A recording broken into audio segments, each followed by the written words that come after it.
Hi, and welcome back to the Financial Argument channel after a long break. If you have any doubt that a global currency reset will occur, or if you think it's entirely a conspiracy theory, please watch the video to the end. Throughout history, many countries' currencies have been the dominant world currency, but none have lasted forever. There is no doubt that the US dollar is still the world reserve currency today.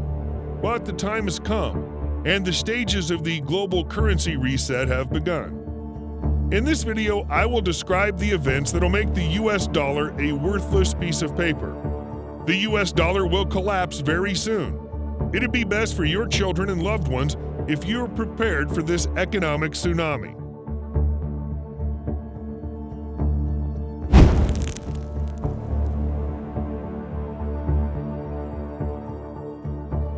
Today, the U.S. national debt is almost $27 trillion. That's $81,000 of debt per citizen. Global debt is rising and exceeds $260 trillion. These are terrible numbers.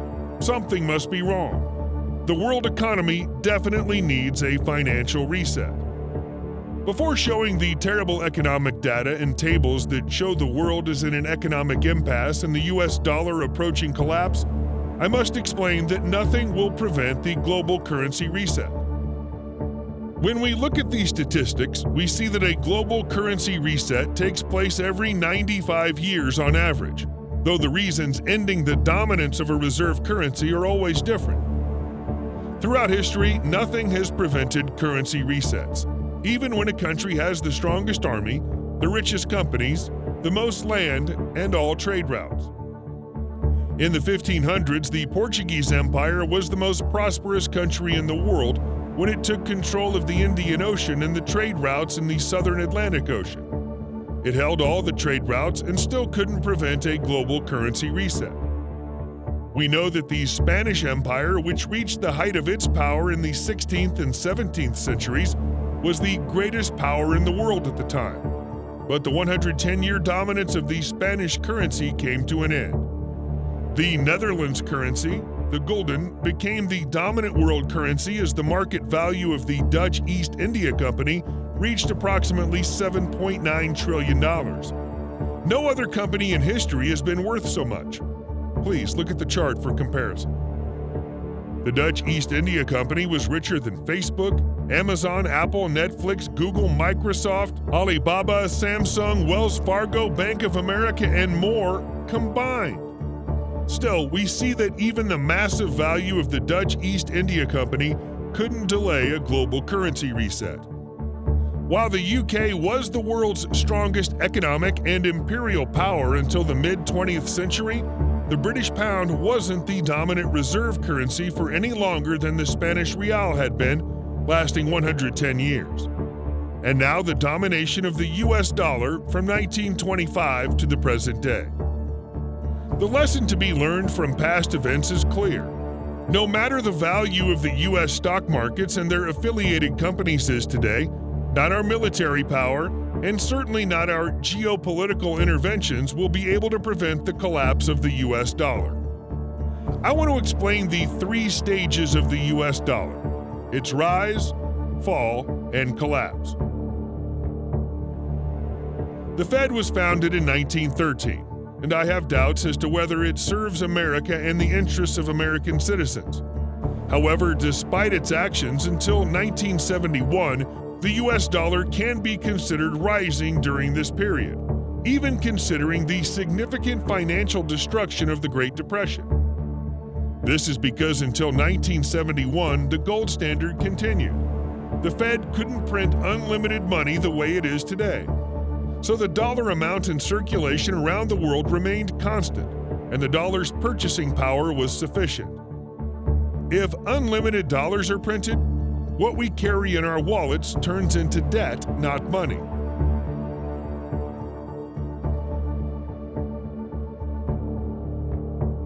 In 1971, Nixon decided to unilaterally end the dollar's convertibility to gold. The period of the gold standard came to an end, and we entered a period in which an adventure called the petrodollar system, hence, a fall began. After that day, the purchasing power of the US dollar has decreased considerably. After the new order was established, the unlimited money printing of the American people began. In order to maintain the corrupt fiat monetary system, the US dollar was pumped into the stock markets and even into companies that were sinking or had falsely inflated value. The system created a collapse in the dot-com bubble and the 2008 financial crisis. Meanwhile, global debt and the U.S. national debt continued to increase.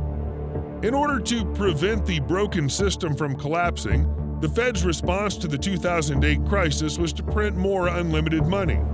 This created the inflation of a new credit balloon, which is ready to burst. When that bubble bursts, if you print an unlimited amount of U.S. dollars, as we're witnessing today, there will be nothing left to fix.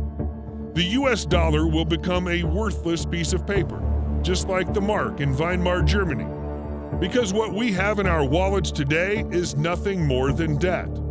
The point on which many economists are wrong is that they think today's economic crisis started with the health crisis that emerged in the first months of 2020. However, the beginning of the end started in September 2019. The U.S. overnight repo jumped to 10% when it should have been around 2%. This is even higher than during the financial crisis of 2000 and 2008. When this shock occurred in the U.S. market, the Fed opened a repo auction for the first time in 10 years. That is, it bought bonds from the market and paid about $50 billion. Despite this, the interest rate did not fall to 2%. In other words, although the Fed paid $50 billion, there were still institutions in the market, such as banks, that needed cash dollars. Interest was not decreasing as they continued to demand dollars. The Fed could do only one thing: quantitative easing. The Fed printed 4 times as much money as it had ever done before in order to recover from the 2008 crisis, and it still had to do more QE afterwards. But an excuse was needed to convince the whole world the greatest money printing experience in history was necessary. You know what comes later in the story. An illusion that takes place in front of our eyes, allowing trillions of dollars to be printed. Their only goal was to allow the corrupt financial system, the banks that had actually collapsed, to continue to the point where this ugly, overinflated stock market game could continue. In reality, it just meant more debt. Certain well-paid economists, economic writers for the media, claim that everything is getting better and going well, that we're in a recovery period, but nothing is actually getting better now. And now the end of the road has come. It was reported that the stock market, which crashed in March, made a record return and broke new records. However, the reality is quite different. The shares of Facebook, Amazon, Apple, Microsoft, and Google alone gained 35%, while the remaining 495 shares fell 5%. The S&P 500 didn't even reach pre-crisis levels. What's worse is that when these 5 enormous companies gained 35% value and reached historic highs, it was the harbinger of a bigger crisis. When we look at the chart, the U.S. inflation rate had approached 6% before the 2008 crisis. It was at 4% after the 2008 crisis. And we see that it was slightly more than 2% before the 2020 crisis. Now, it's almost 0%. So, is it the true inflation rate? No. There is a huge deception here, and this inflation calculation method is obviously fake. Let me explain. When we look at the chart, the Fed's official fund rates seem close to 0. But today, can an American citizen borrow money at 0% interest? The answer's no. If you borrow money with your credit card and don't pay it, the average interest rate is currently 15.78%. That's an awful interest rate. But if you're a bank, a factory, a listed company, or even a zombie company that doesn't produce anything, the interest rate is almost nothing. So real inflation isn't actually 0%. So why is inflation now calculated at 0%? Because when inflation was very high in the 1980s, the calculation method of inflation was changed. When we look at Shadow Stats calculation of inflation according to the old calculation method and the GDP annual growth made according to the official inflation calculation method, the U.S. economy has actually been shrinking since the NASDAQ crash of 2000. If they told American citizens about the real inflation rate, it would reveal how unsuccessful the Fed has been. They would have to admit that the American economy has been in crisis for nearly 20 years. And they'd have to admit that they rigged this game by doing QE. At the beginning of the video, I said that after the global currency resets throughout history, the dominant currency and country have changed. We know that the US dollar is in a period of collapse. What's the situation of the other candidate countries and reserve currencies?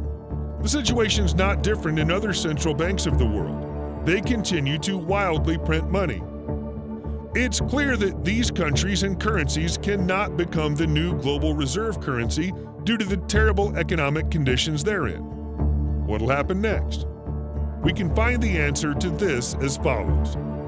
Which country or countries are most hostile to world domination by the US dollar and trying to rebuild the world economy under a de-dollarization? The answer is simple: China and Russia. Here we see a financial alliance before a military alliance. Russia has many minerals and underground resources that China needs, especially natural gas and oil. In China, there's a great production power. It has the power to produce all the consumer goods in the world. It's a logical alliance. More importantly, it's an alliance that could collapse the US dollar. According to news from RT, in the past months, Russia and China have been accelerating de-dollarization, and most of the trade between them is no longer in US dollars. This is the Russian response to the recent US proposal to establish an alliance against China. When we look at the chart, while the two countries made 90% of the trade between them in US dollars in 2015, today this level has decreased to about 40%. It's quite clear that this was done deliberately and not by accident.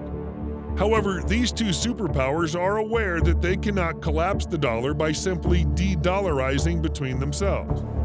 Another move from China is waiving transaction fees between the yuan and 12 currencies.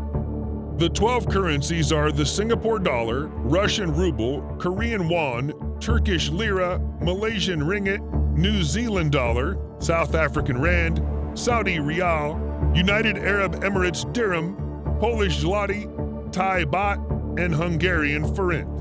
As we can see here, China is trying to include these countries in the de-dollarization process, thereby narrowing the global influence of the dollar.